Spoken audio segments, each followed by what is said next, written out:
Welcome to Stage 9 of the 2016 Tour de France. 197 riders started Stage 9 the day after Mikhail Markov of Katusha became the first rider to quit the Tour de France. You may recall his epic crash in Stage 1 during the course of the sprint finish when his wheel clipped one of the advertising barriers about 200 meters out from the finish line. It was soon followed during the course of Stage 9 by Mark Renshaw of Dimension Data, Matteo Ladaguz of FDJ, who started in Villa despite feeling sick in the morning.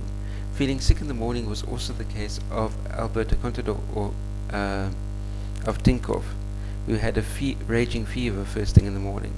However, the Spaniard was prompt to counter-attack Alejandro Valverde of Movistar and Sergio Henao of Team Sky behind the first significant attack of the day.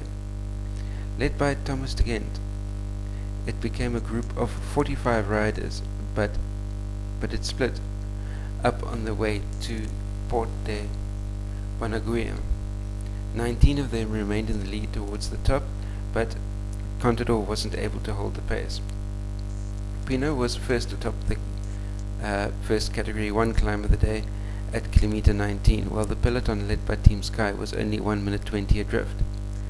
In the long downhill, Peter Sagan of Tinkoff made it across to the leading group, in which Valverde was a problem, as Team Sky was chasing it down hard.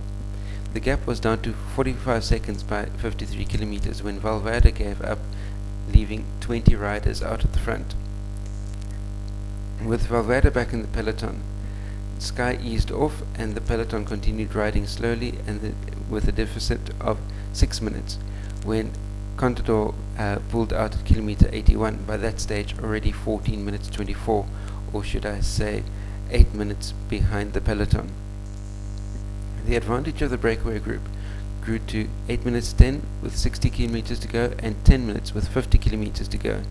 The maximum time gap of 10 minutes 30 was at 136 kilometers. Sagan won the intermediate sprint in Andorra de Vella to move up the points classification to only 7 points behind Cavendish in the green jersey. With 42 kilometers remaining, De Gent rode away solo, not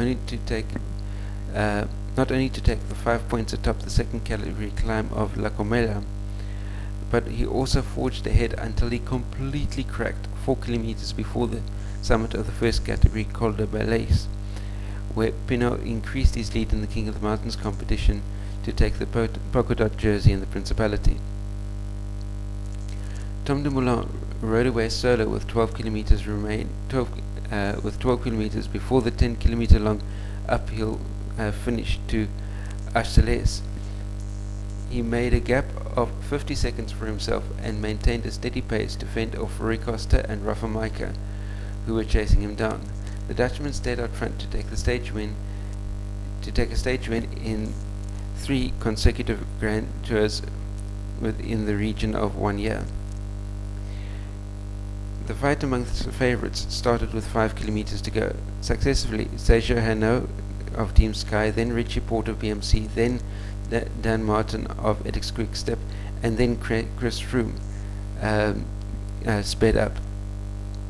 Nairo Quintana of Movistar remained tucked onto Chris Froome's wheel all the way, with Adam Yates of Orica Bike Exchange finishing with the same time as Froome. The only change in the top 3 overall was Martin taking 3rd place over Joaquim Rodriguez, who was racing on home soil in Andorra. After the torrential rain and hailstorm in Andorra, the riders are looking forward to the first rest day before picking up the hostilities again in Stage 10. That brings me to the end of my report on Stage 9 of the 2016 Tour de France. Remember to click like, share, subscribe, and post any comments, questions, criticisms that you may have in the comment section down below. And last but by no means least, stay carved up for the win. I'll see you next time. Cheers.